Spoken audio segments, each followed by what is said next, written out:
Sorry, Huntworth. Yeah, But I get it. Alps Outdoors, use our code 2023 Woods Water for 30% off. Um, be using the hell out of their tri-leg stool this coyote season. Once I found that thing, there's nothing else I use when I'm coyote hunting. I rarely sit on the ground. Andy sits on the ground a lot more than I do. He's also taller than me, so he sometimes does get down. But honestly, you use that tri-leg stool just as much. And I use a tri-leg stool, and I like the it's just so terrible of me, but like I think their coyote pack's called like the Enforce pack, maybe the Predator pack. It has the kickstand legs. You can sit yep, on the ground. It has a tree or something to lean against. You can use that. That's a great option for the predator hunters wanting to stay low, sit on the ground, stay hidden. yep. So check them out, alpsoutdoors.com. Zamberlan Boots, check them out at zamberlanusa.com. Reveal cameras by Tactacam. There is a coyote tournament coming up 2 weekends, I think, for you guys. I don't get to do the explicit tournament that we were talking about last week. Mm.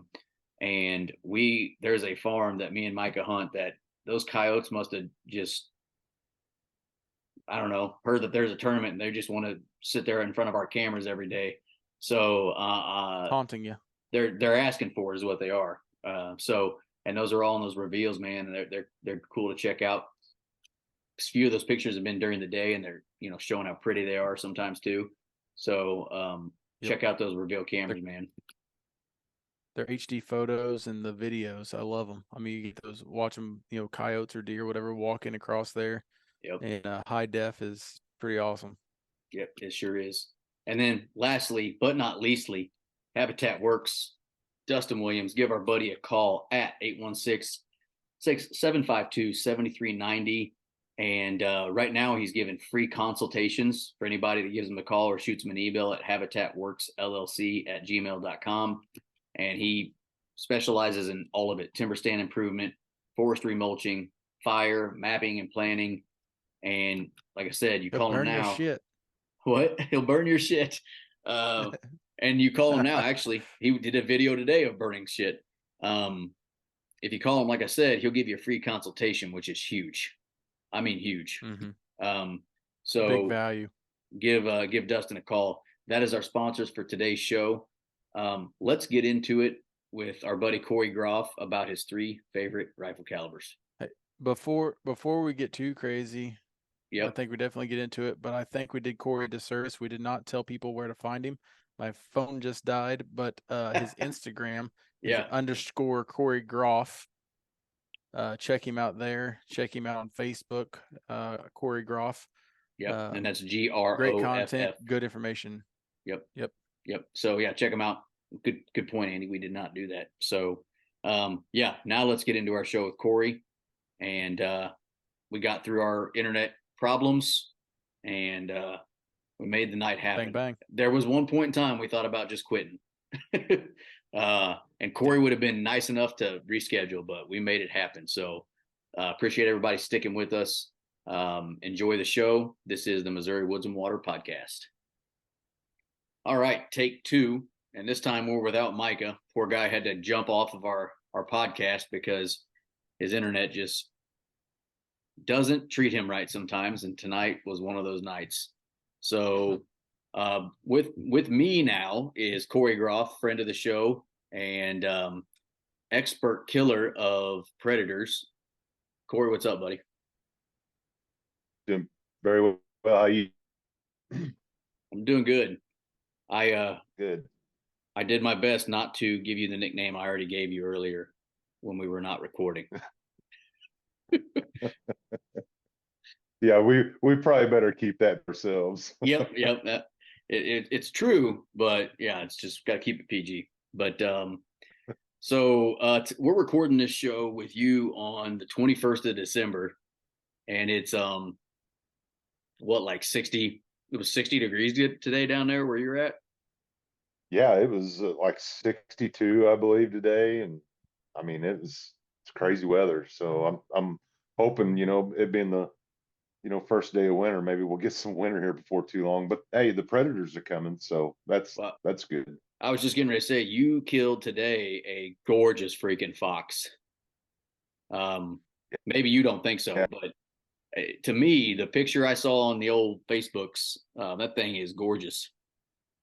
No, he was very pretty, very, very pretty fox. He was a little bit small as far as fox goes, but yeah, as far as pretty, yeah, he was definitely a pretty fox. Now, as far as I know, we don't have gray foxes up here in this part of Missouri. Is a gray fox typically bigger or smaller than a red fox? Do you know? They're they're typically a lot smaller. That's what I They're thought. usually about half the size. Yeah. Yeah. Yeah. The way you were holding them at first, I was like, oh, that's a nice looking coyote. And then I like, wait a minute, that's a longer tail. It's pretty bushy, because we don't have those up here. So it kind of threw me off at first. And yeah, that's a beautiful representation of a gray fox if I've ever seen one, which I haven't. But I'll tell you, I mean, they're one of my they're one.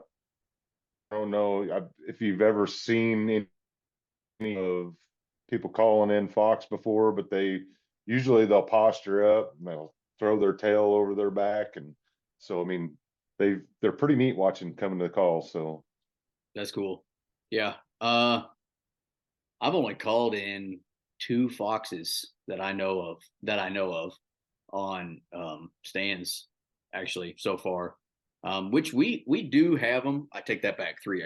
I got one last year too, but we have them up here. They just don't seem to be super super thick, which I think that's the case with foxes a lot of the times. I mean, I think they're around more than you actually think they are.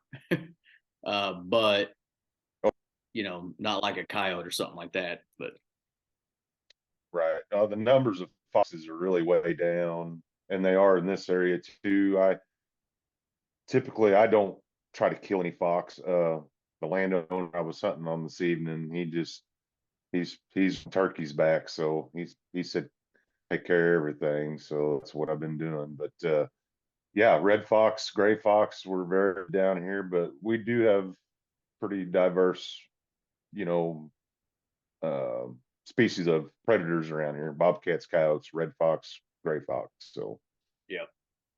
Speaking of bobcats, as we all know, we had you on our show last year. Did we specifically talk about bobcats last year with you?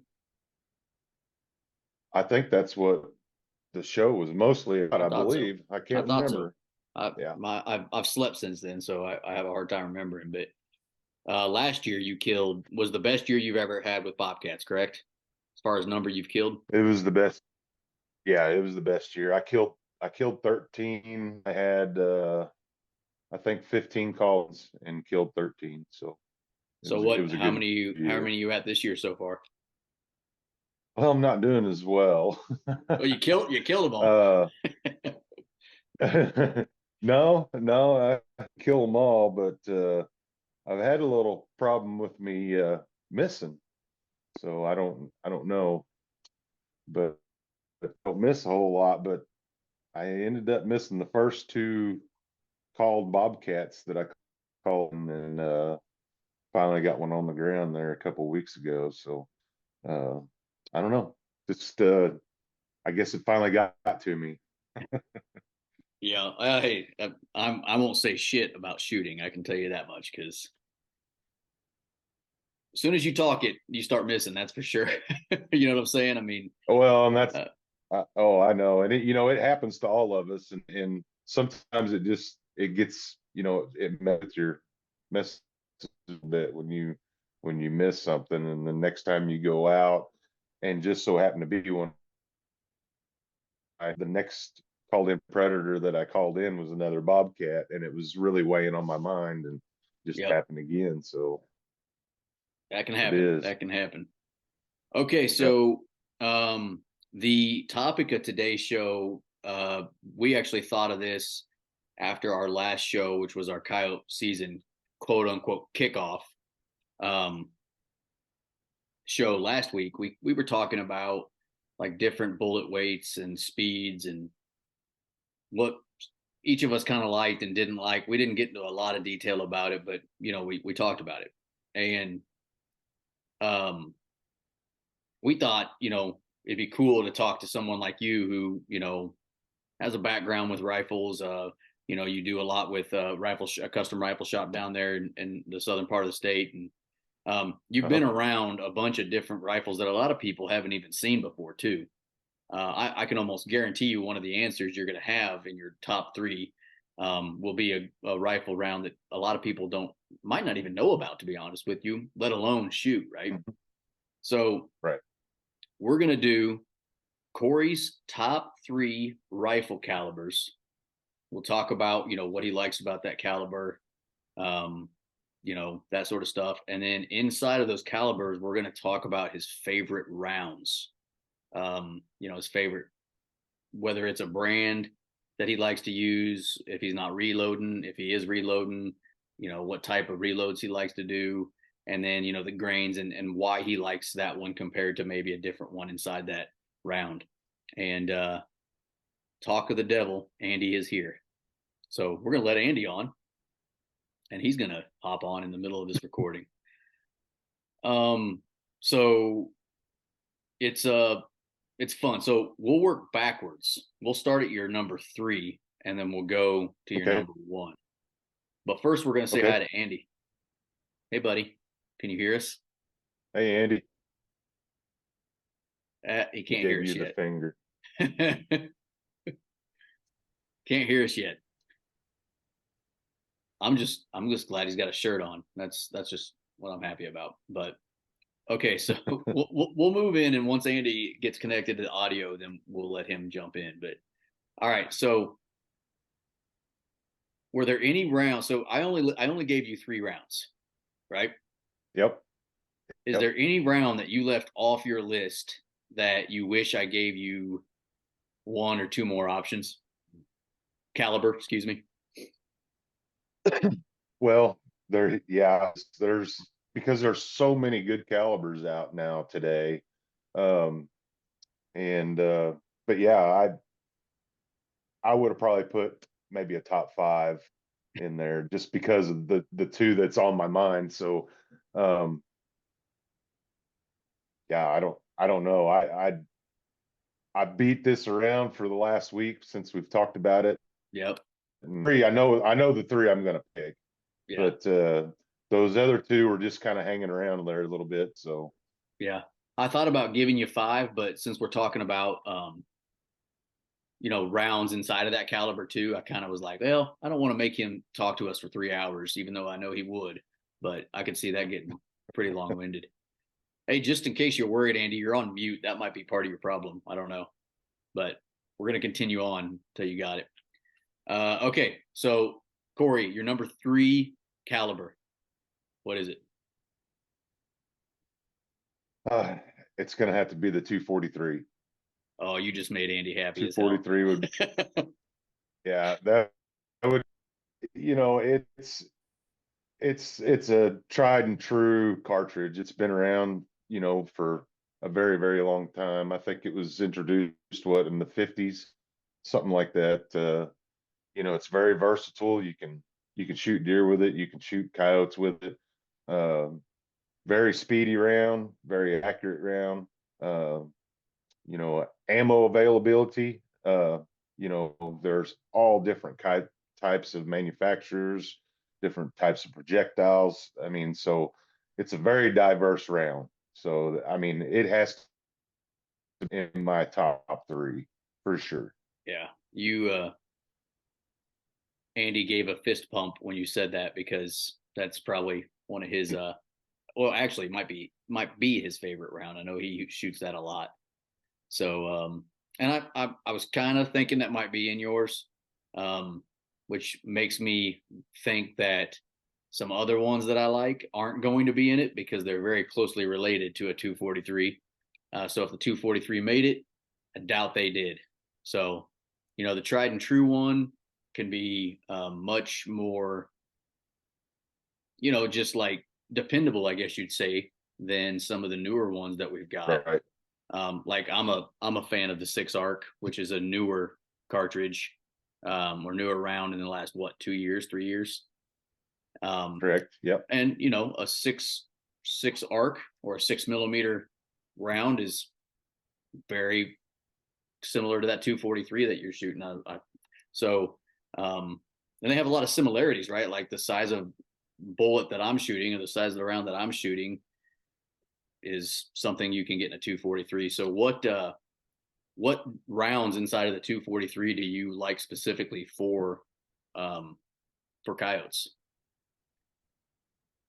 One loader, but there's lots of good factory type ammo for predator hunting when it comes to the 243. I've played around with a couple different loads. Always saying projectile. I've shot a lot of 87 grain projectiles through it, but it seems like I always come back down to that 75 projectile. Did you say 75? VMAX 75. Yeah, I'm pretty big fan of the 75 grain VMAX. Makes sense. If Yeah. Andy could talk yet, he'd probably have something to say about that. He needs to do the Taylor Swift sign. Yeah. We just recently went to where like the guys can stay at home and hop on the calls. And I think one thing we need to do is just get them straight up mics instead of our whole setups, just because it's just a pain in the ass for them. And like Andy right now is he's got angry face on. We already had to kick Mike off the show because his internet's so garbage. So I'm here and I have it figured out now. Oh, there you are. My bad. Proud of you, buddy. Proud of you. I was getting angry and I found a cord that was not plugged in. It was in all the way plugged in. So my bad. Hey, at least you weren't Corey, like I Mike. apologize being late. I was putting some kids to bed and giving baths real quick. My wife was still at work and working on shuffling stuff around. So I apologize. Oh, you're fine. Hey, I'm a family man too. We got to do what we got to do, right? That ain't no joke. Absolutely. I didn't want to miss this one though. Hey, we had to kick Micah totally off because his connection was so bad that we couldn't even hear what he was saying. So he just said, you know what, maybe another night. I mean, that's just for the best anyway, honestly. Let's be honest. He said he's headed over to your house. Nate's house is closer, so I'm safe. So Andy, you were probably busy getting mad, but Corey said number 3 round is his 243, 3 caliber, and his favorite round inside of that caliber is a 75 grain VMAX type bullet. So as a guy who is a K7 sitting over against the wall, what are your thoughts on the size of round in the 243?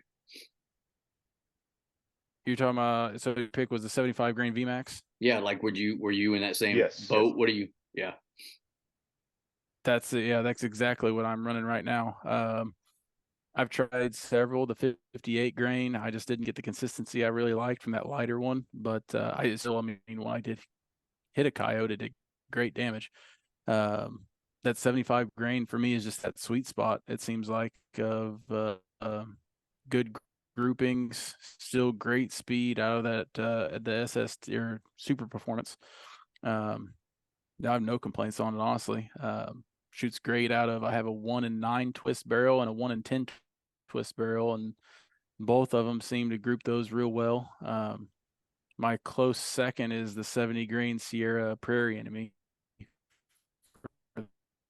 The round, it is those rounds seem almost identical for both my guns. Very nice. Yeah. Now, Corey, and your parent. Go ahead, man. Go ahead. Oh, that's all right. You're pairing up perfect, projectiles there, and everything. So the 58s probably didn't work because you needed something with a little bit more or low style, I guess I should say. Yeah, you paired up perfectly there. And to be fair, I don't think I ever shot the 58s out of that 1-in-10. I think I shot them out of that 1-in-9 twist. So I could probably give those another look as well still. but Yeah. that 75 has given me no reason to leave.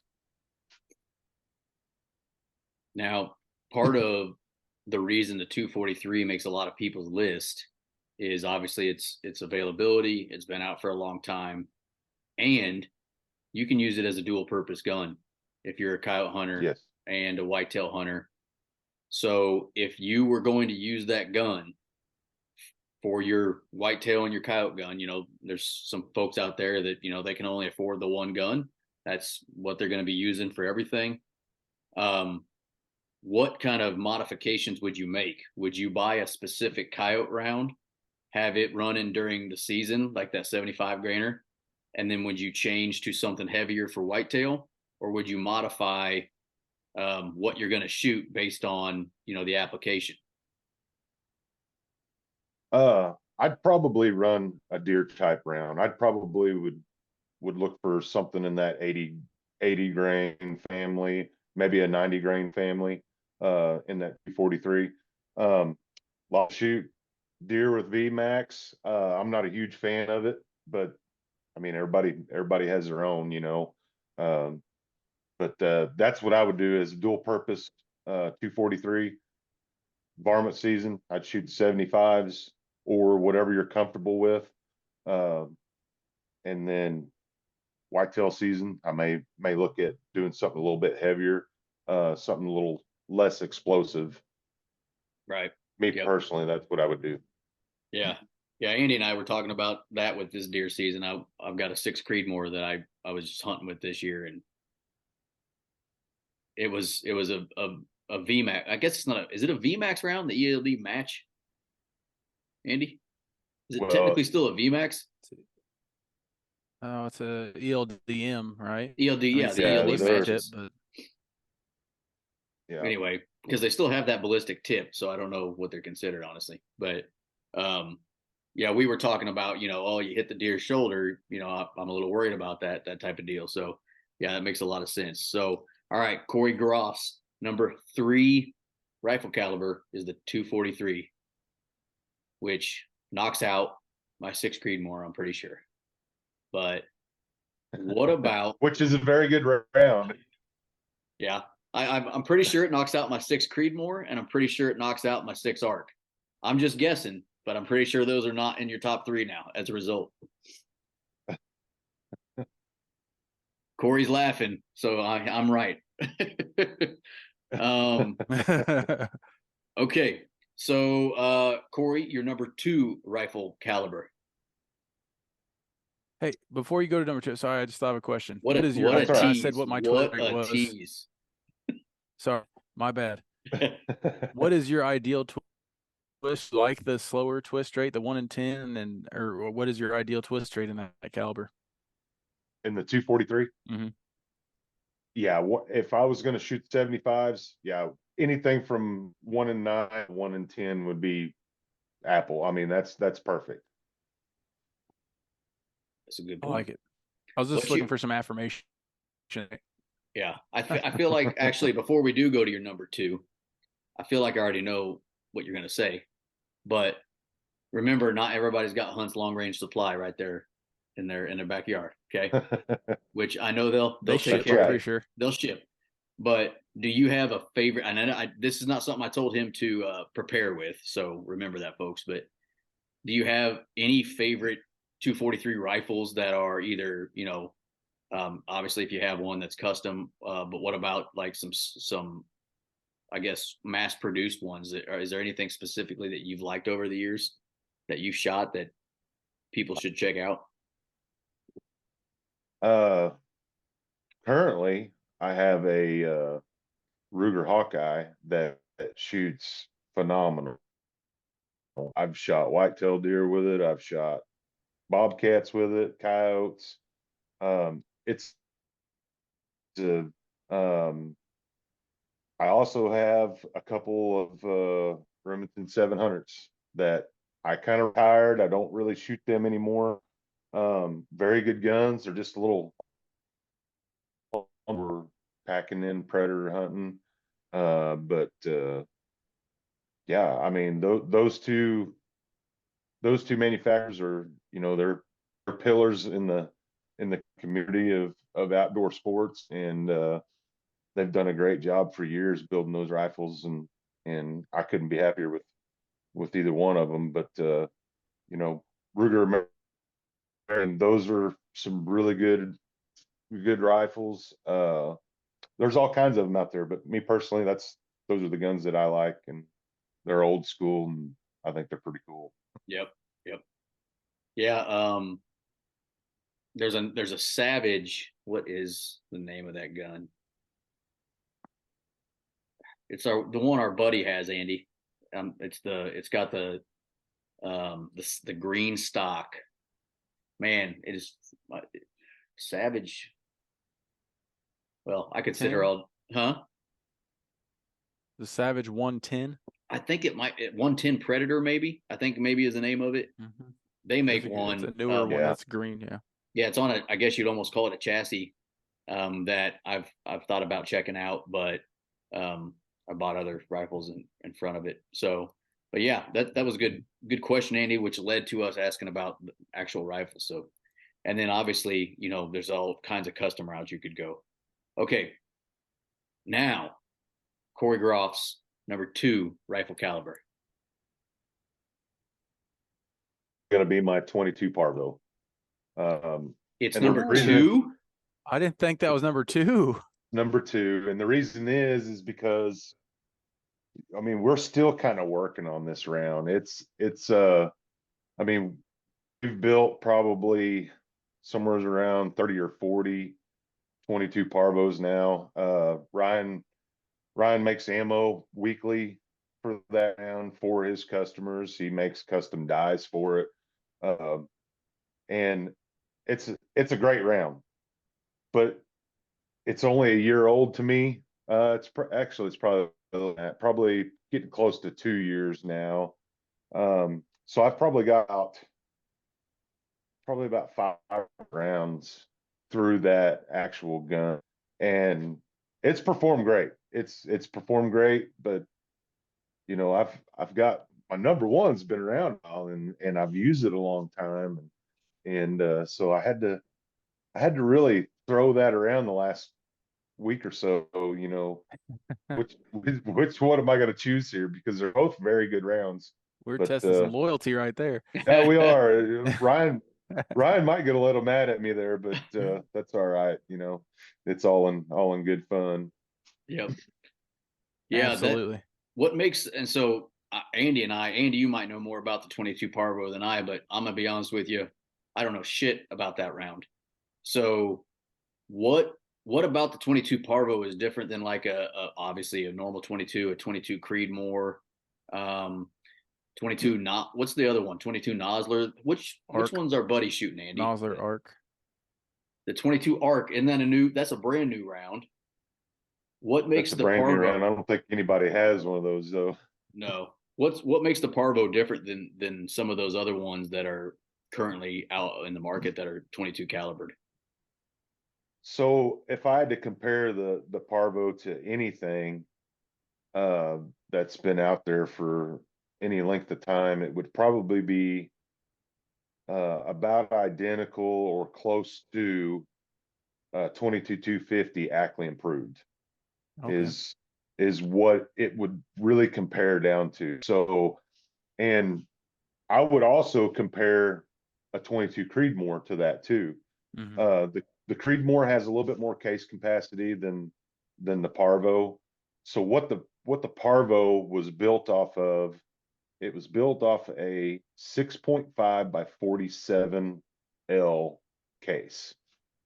So Ryan took that, had this idea that he wanted to build this hot rod round, had the reamer built, changed the shoulder on it just a little bit, and you know, the 22 Parvo was born. There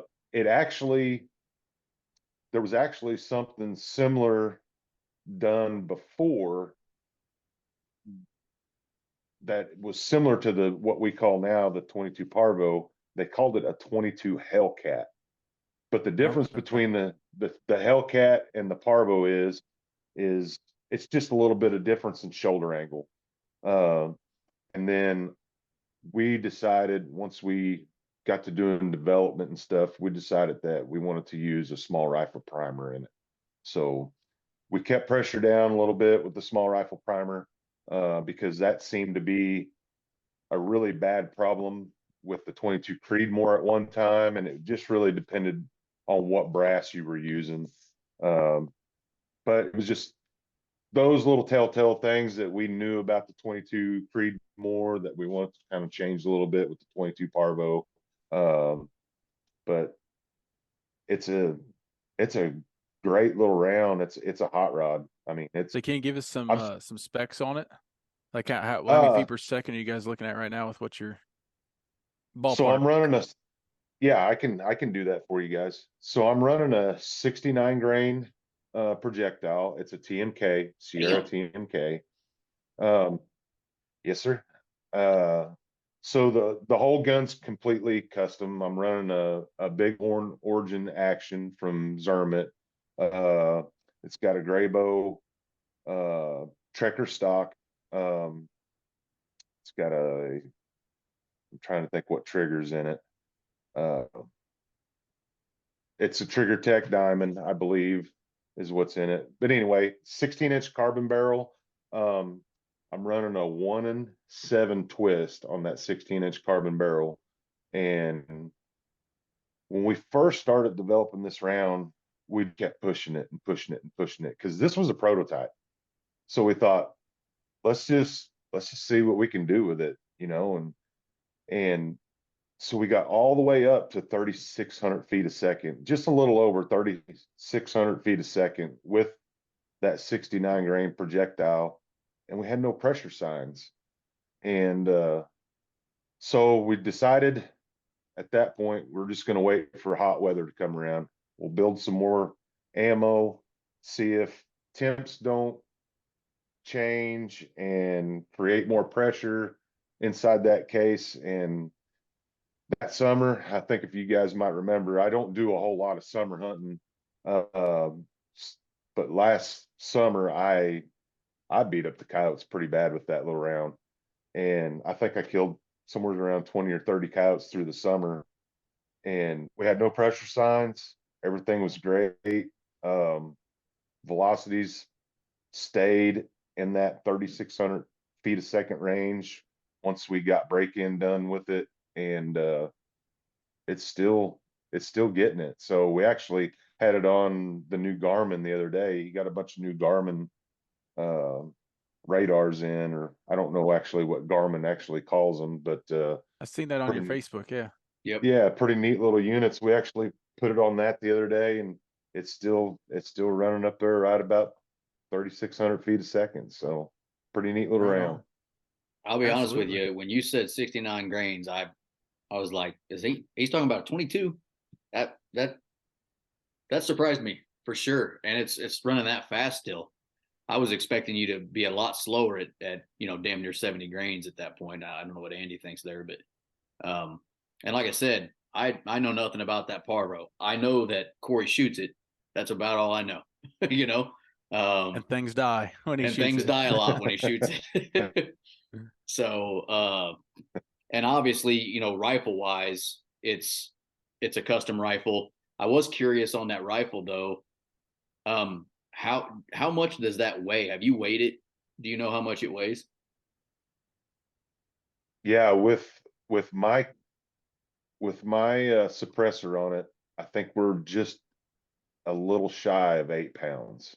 Okay. And my suppressor weighs, I think my suppressor is like 11 and a half ounces or something like that.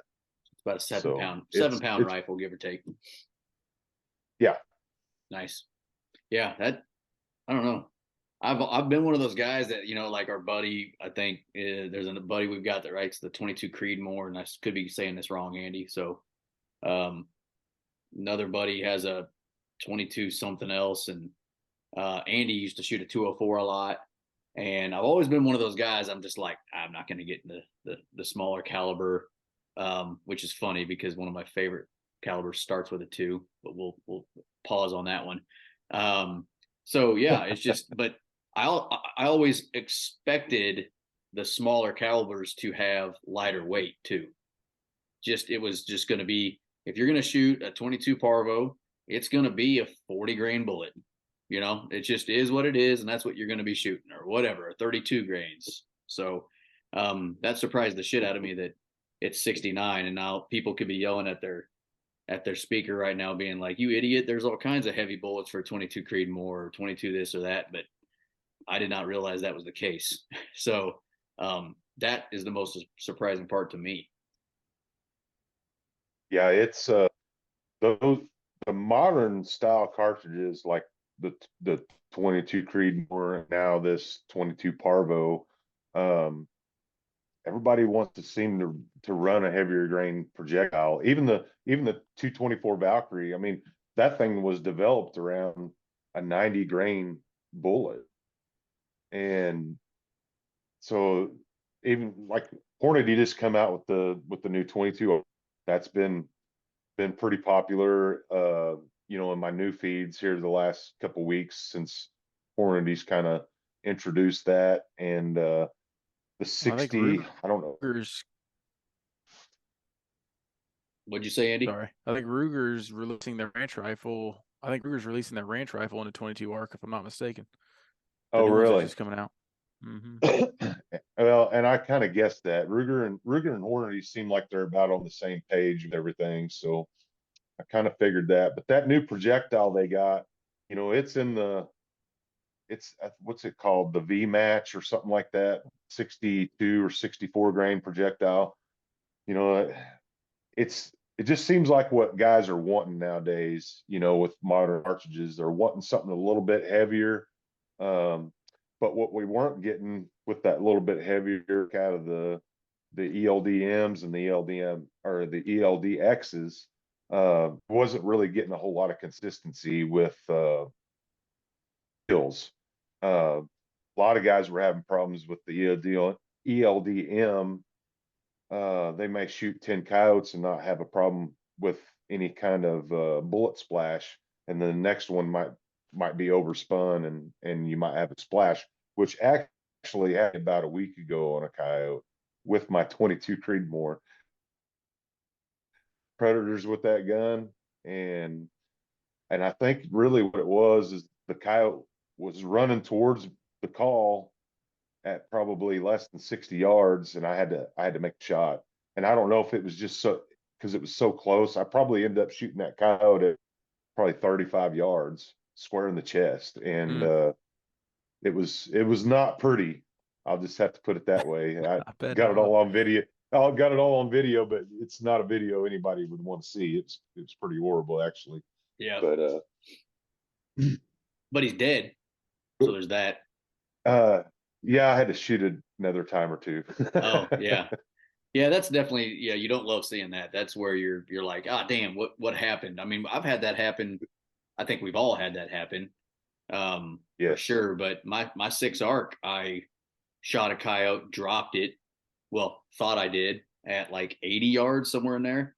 And now this is when we were thermal hunting, and walk up to it and freaking thing's still alive. And so I had to put another round in it. And, even though they're a predator and we don't like them and this and that, your goal is not to, make them their last few minutes of life unbearable, so it's never fun that way. Oh, no. But that's unfortunately, that's hunting. Yeah. I ideally I want a swift, clean kill. I respect the coyote, as much as anything else out there. And I know a lot of guys probably won't agree with me, but that's okay.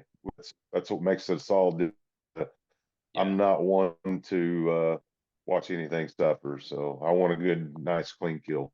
Well, and Andy, 100%. Andy shares the same sentiment. I mean, just like you just said, Corey, we respect the hell out of coyotes. I mean, if you think about a coyote, it's the most successful predator almost in the world. It can live. Oh, yeah. It can live in any environment. It can do anything. I mean, it can survive and advance. It can survive and thrive almost anywhere. I mean, people talk about a wolf being an apex predator. We damn near extinct those fuckers off the face of this, continent, and we can't touch a coyote. Oh, yeah. I mean, they just keep going. And So I have nothing but respect for that animal, and we like to hunt them. And you have to kind of almost like something like that to want to hunt it. So it's just like any other. I mean, deer hunters don't want to have the deer suffer, and we don't want to have that happen. But no matter how good your round is, how good the caliber you're using, every once in a while you might have, shit hit the fan, as they say, right? Oh yeah, yeah. We can't all be perfect, and our equipment can't always be perfect, and that's just how life is. Nothing's perfect in life, but I'm glad you guys agree with me on nice, good, swift, clean kills. So Yep. Wish I could do it sometime. Just kidding. It's just conservation, right? I mean, that's I'm 100%. number one. number one. Well, Well, hold on. Hold on. Before you're you gonna try to say guess it. yes, but you can't tell us.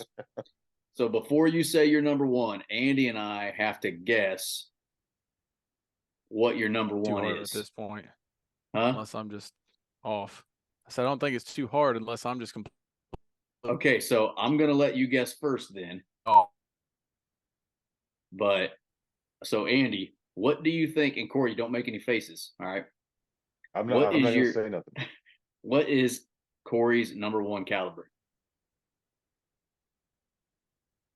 22-250. Okay, so that was also my guess. It So has to be 22-250. that's what I'm thinking. But Corey's already surprised me once tonight with 22 Parvo coming in at number 2. So Corey Groff, your number one caliber. It's a 22-250. We know him too well. That's all there is to it. Yeah, guys know me. Oh, that, and I think it's just the ultimate. I mean, sounds like predator gun because that's a common theme. It seems like. I bought a brand new 22-250 back in, I think it was about 2001 or 2. I completely wore that 22-250 out on predators only. I never really took that gun to the range, not unless it wasn't shooting correctly or whatever. So I it's my absolute most favorite round ever. I mean, and there won't ever be another. I don't care what comes out.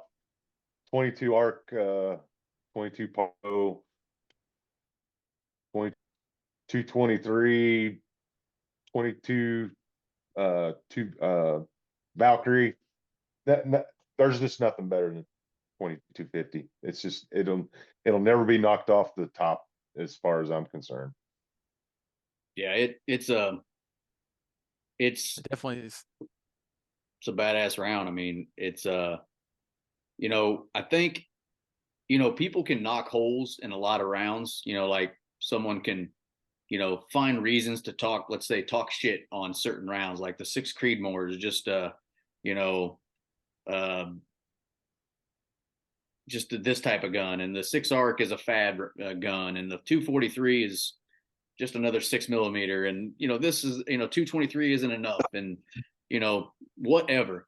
But you rarely hear anybody say one bad word about a 22-250, right? It's Exactly. always in people's top 5, most people's top 3. Nobody really talks about it as being a badass thing. All that, like, it's always there though, right? It's like, I don't know, Patrick Mahomes. He's like always there to win the game. And the 22-250 Right. is the same way. It's just like always there. What about that caliber do you like so much? I mean, do you like that you can pack weight with speed? Like, what about it has just, kind of sold you on it? I've shot all different kinds of projectiles through a 250. I played with that round a lot, from 40 grain projectiles all up to 60 grain projectiles. And it really does. Speed kill, but if you can pack that perfect weight into that speed, I mean, you just got the perfect perfect caliber. And I always settled on a flat base 55 grain bullet. That was my when it came to a 22-250. And the reason I chose the flat base is there was more meat on the back end of that projectile versus like a a boat tail. And it seemed like once I moved to bullet, and I don't really know how a lot of guys, if you're buying factory ammo, I don't really know how you're going to find out what kind of what kind of base that bullet's got. But for me, that's what I was looking for, was more meat on the back end, and it had more killing power. I had less coyotes run from that, and I didn't have a whole lot of splash with that. But most of my 2250s that I ever had were a 1 in 12 twist. So it was 55 grain. It's what I I really enjoyed. I actually moved away from a VMAX, and once Nosler started making they were the orange tip ballistic tips. Those rounds were pinnacle in my opinion. That they were far superior than the VMAX. Just seemed like I had less runners, less splash, and there was just a little bit more meat on that back end of that bullet. So 2250, guys, that's my favorite one. Well, I'll have to check out that Nosler you're talking about, because I currently have 55. It's rock solid. Yeah. Andy's lagging for some reason. He's usually got really good internet too. What were you saying, man?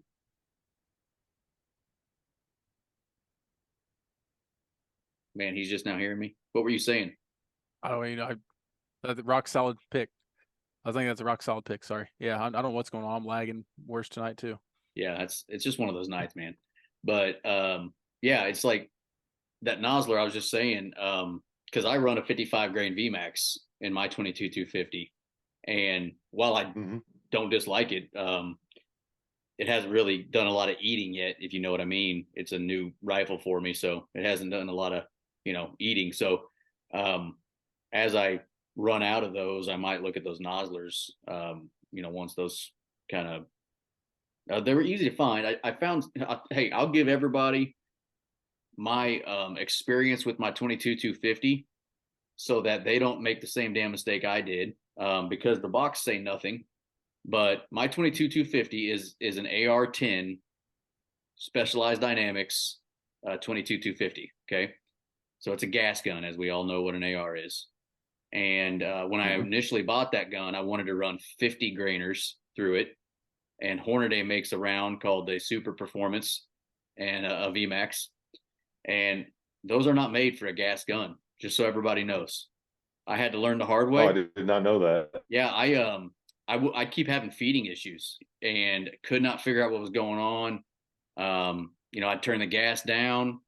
It wouldn't matter. It just kept not feeding. And so I ended up getting a hold of the guy at Specialized Dynamics, and I'm like, I can't figure out what's going on with my gun, And he finally asked me, "What are you shooting?" And I told him. He goes, "Move to 55 grain. I guarantee you." So apparently those Super Performance have more powder, right, Andy? I'm pretty sure. I think that's the whole deal with them. And while they're Super Performance, yeah, they're moving faster. Yeah, and it apparently puts too much pressure on the gun or whatever in that chamber, and causes issues. And as soon as I went to those 55s, fed perfect. I mean, no issues anymore. So, but if you look at the box on a 50 grain Super Performance, there's nothing about it not being really made for a gas gun. So, just be a man and shoot a bolt gun. I could do that too, but that gun cost me a lot of money. So I'm not saying I won't have a 22-250 made by Hunt's Long Range at some point, but right now, it's just going to be this. So, anyways, that's a good number one. Once you got to where you got, that's what I was guessing was the 22-250. And that's a badass gun, I'm telling you now. And if there's anybody out there that's looking to buy a rifle who is just maybe getting into coyote hunting, and you're gonna be a coyote hunter specifically, you don't have to worry about deer, because that's always the the curveball. If you need a gun to do more than one thing, now the 22-250 maybe isn't the best idea. That's when you start looking at the 243s, the 6 Creedmoors, the 6 the 6.5 Creedmoors, which I know a lot of people make fun of for whatever reason, but that's when you start looking at some of those rounds where you can kind of be in the middle, where you can shoot deer and coyotes with them. But if you're just looking to coyote hunt, 100%, 22-250 is what I'd buy right off the bat. You betcha. Yeah, I would highly recommend. Corey, is that the same order and the same guns for cats as it is for coyotes for you? Yeah, I don't really try to save fur anymore. It's really not worth anything. The only dilemma I find is I'm still looking for that cat that I really want to mount. So hopefully I can make a good shoulder shot and not blow it all to heck. And you'd be amazed at what a taxidermist can fix nowadays anyways. You know what I'm saying? That's true. Yeah, that's true. Okay. You guys know, go ahead. Go ahead. I was Nope. going to ask, do you guys know Ryan Burkholder? Why is that name so familiar to me? Sounds very familiar, but I can't say I do. I didn't know. I announced a lot of tournaments and stuff. I think he lives more around like Kirksville area, somewhere in that area. But Hunt's built him a 22-250 here a while back, and man, that's one of the baddest looking guns I've ever seen. I'll have to tag for you guys. Don't say that to me. Don't say that to me. That's gonna make me want to do it even quicker. Send it. Yeah. Yeah. Don't do that. Don't do that. Okay, but I do want to ask one question. So you probably had a gun at the number 3 spot that you had to be debating between a 243 and something else. What landed just outside your top 3? What would you have went with? You were just begging 4? for him to say 6 Creedmoor. I'm kind of, but I don't want to sway him. So I want to know what he really truly thought would have been his number 4. My number 4 probably would have been a 22 Creed. Oh, you probably going to be my number 4. You definitely would have stayed in that. Yeah, you like that caliber, that's for sure. Yeah. Yeah. Well, now you're dead to me. Other than that, we're good. Oh, hey, there's still one more spot to go. No more honorable mentions, damn it. Oh gosh. Yeah, he's a little sensitive, Corey. He's a little sensitive. I am. I'm a little guy who's sensitive about things. I'm just kidding. I don't know anything about 22 Creedmoor either, other than, isn't that what Calder shoots, Andy? Which one does he shoot? Yeah. If I'm not mistaken, it's pretty darn fast. If I could be wrong, but 22 Creedmoor is fairly quick. It's not a Sammy round yet, right? I mean, they don't have that mass produced. Means isn't it still hand loaded round? No, it made Sammy specs here probably about 6 months ago. So Hornady is actually making ammunition for it now. So nice. Yeah, I'd say by this time next year there'll be 4 or 5 different manufacturers made. Yeah. Then that might not be what our buddy's shooting then. Who knows? He's always doing something. Incorrect. He's always doing something, Yeah. Well, okay, so that is Corey's top 3 calibers and what he likes inside of those calibers.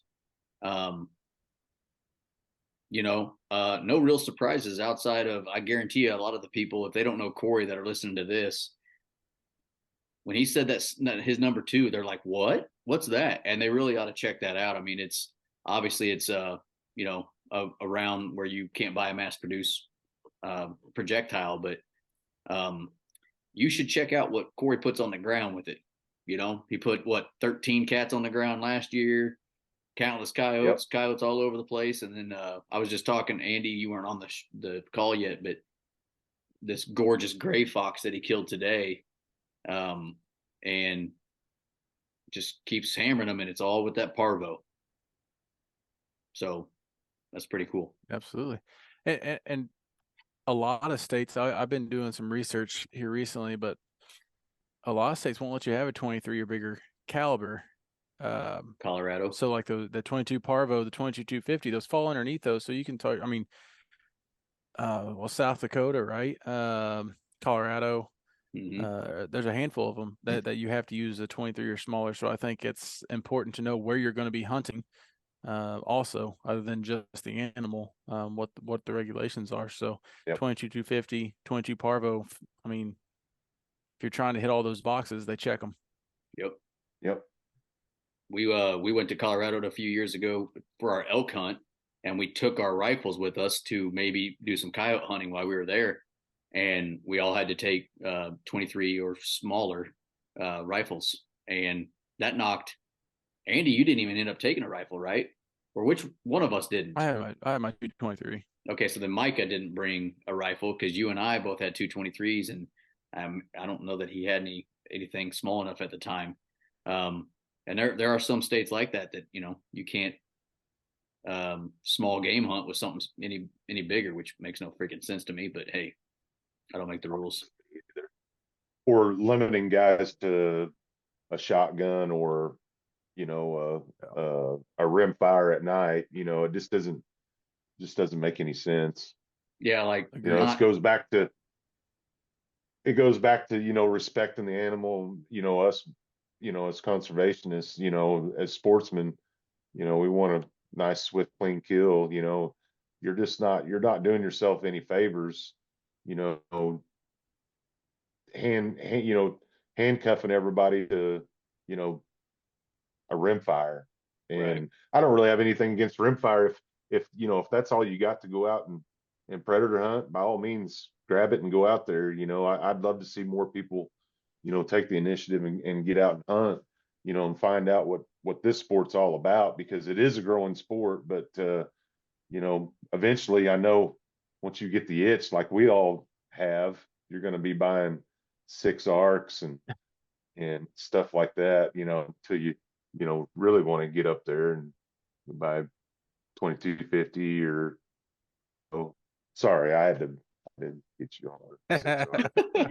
Hey, I've got one of both. So that's my problem is I'm like, I'll try one of you and I'll try one of you. I want a 243 next. Let's do this. Yeah, it's kind of like a drug addiction. I've never been addicted to drugs, but I have to assume buying rifles is a lot like it. It's just worse, honestly. And I don't know how you get cured of it because I ain't selling them. So I don't know what to do. I think it's been a year since I was on here last, and you were really I can't remember what you bought then. Maybe it was the 6 arc. It was the 6 arc. This is all I'm going to be able to have, and now you've got a Spade composite gun and yeah. And since then I've also got a 6 Creed. So I finally found you'll get a kick out of this. Springfield Armory came out with Can't take him anywhere, man. No, they came out with a gun. It was a Waypoint 2020, and you could get it in 6 Creedmoor. Well, what I liked about it is that 6 Creedmoor came with a 20-inch barrel instead of a 22 or 24. For hunting purposes, I like the idea of a little bit shorter barrel, and couldn't find it anywhere since for the last 2 years, and I finally found it. Wasn't even planning on buying a gun. I was sitting in a hotel room in Southwest Kansas for work, and I was on the internet screwing around with rifle stuff, looking at buying some rounds, and I just typed in that gun, and boom, there it popped up, and I bought that thing in a matter of 5 minutes. It was already purchased, and I'm like, how am I going to explain this to my wife? Oh, well, it's better to ask for forgiveness, right? That's right. You just tell her it's for her. Yeah. It's for content, honey. I had to. Andy made me. For the kids. It's for the kids. It's an investment. That's my favorite one. New kids gun. Yeah. That's my favorite one. It's an investment, even though you're never going to sell the damn thing as long as you live or your kids. So, All right. Well, Corey, what's going on next with you? Are you you're gonna keep after the cats, I'm assuming, till the end of the season? Yeah, I'm obviously gonna keep doing that. You know, I've got always do the Connor Clifton hunt January, so preparing for that, you know, starting to get my sponsors and stuff like that together, and so hopefully we'll have another good turnout. You know, the last couple of years we've had over 100 teams, so that's it's a lot of work, but you know, it's one of those feel good moments when you can drag in, you know, Mm-hmm. 100 plus teams and Tell us Now, a little bit what? all about of us that come. hunt. Yeah, I was gonna say what dates and where at. So we actually moved the location last year from, I live in Houston, Missouri.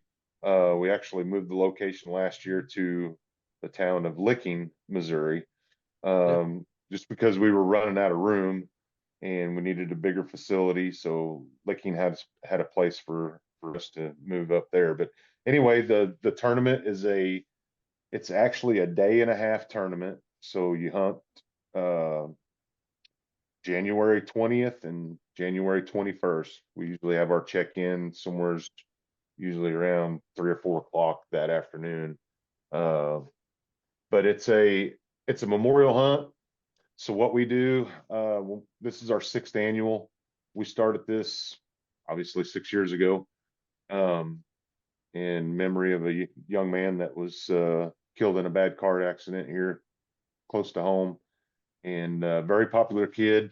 But anyway, we started the Connor Clifton Scholarship Fund, and what's different about the this scholarship is it gives to students who are wanting to go into trade schools. So I went and asked for, you know, the family for permission to start this hunt, try to raise money for that, and every year it just keeps growing and growing and growing. I think we're up to like giving 6 to 8 scholarships out every year, you know, just off the entry fees for this tournament. So That's it amazing. it That's awesome. yeah, it's been really great. So the format, I'll just explain the format a little bit. So 100% of the entry fee goes directly into the scholarship fund. So us as contestants, what we play for, of course, you know, I try to get as many sponsors as I can, donations, whatever. And then it's mostly side pot money. So I know it's hard to tell somebody, hey, you need to get in the side pots. You know, that's where you're going to make some money if you kill a big dog or kill the small dog or a mangy dog. But all my people that come and hunt from all over the state, they know what the cause is for. So it's $140 to enter the contest. The the actual entry fee is $100. So $100 goes into the scholarship fund, and then the rest goes for side pots. And you know, it's just a great time, you know, and we give out a lot of stuff. Usually every year we usually end up with 5 or 6 guns that we give Nice. away, you know, and Ryan out at Hunts Long Range, he actually builds 2 custom guns for this event. And it's not just solely on Ryan. Ryan Wow, gets that's a awesome. hold of you know, all these manufacturers and custom, you know, builders out there, that whether it's Graybow, uh, you know, giving the stocks to Ryan or giving him a good discount, or you know, whatever actions we decide to use for those guns. You know, it's not just Ryan. There's you know, a lot of manufacturers involved in the 2 custom guns that he gives away. So we give one out to a youth hunter, and then we do a random draw. The random draw for both of the guns, but we do random draw for a youth hunter, and then we do a random draw for the contest hunters. So That's awesome. two 35 to $4,000 guns, you know, every year. So it's pretty sweet. Yeah, definitely. Absolutely. Yeah. And for a good cause. And I mean, a good time, and can't beat that, man. Camaraderie with like-minded people for a good reason. Yep, yep, yep. So it's been great. It's a lot of stress, but man, I've got such a great group, with sponsors and hunters and everything. So everybody, we don't ever really have any. I know I listened to your guys' last podcast about, Jesse and Harley up there doing their tournament, and Mhm. sounds to me like they have a really good group up there too. I actually hunt that tournament once. I think the second year they had it, and it was a good put together. Yeah. Sounds Absolutely. like Andy, we should make a trip down to Licking, stay with Corey, and then he can take us hunting with him during the tournament. I think that sounds about perfect, to be honest with you. Will you help out, But Right. Yeah, I need that man to show me how to kill a cat the right way. And that's all I want to see is I want to see him on a bobcat stand. Coyote's cool. I want him to show me how to kill a coyote too. But man, I want to see that guy on a bobcat stand. Any dude that can kill 13 bobcats like that last year needs to show me something. That's all I'm saying. it's all in setup. Corey, This is hilarious. up Andy's here anytime, and yeah. I'm We so got far what you off were on that. saying. You're still lagging, but what he said was you can come up here anytime and do the same thing. I get it. Yep. Well, I hey, can do Corey that. Groff, we appreciate you coming on today, talking about a cool subject. Sorry we had internet connectivity issues, but that's what happens when That's right. all four people who attempted to do this show live in the sticks. Sometimes it don't work that great, but it was a good time, good talk, and it was good to see you. And we'll talk to you later, man. All right, man. We'll do it again. All right. Thanks, Corey. Appreciate it.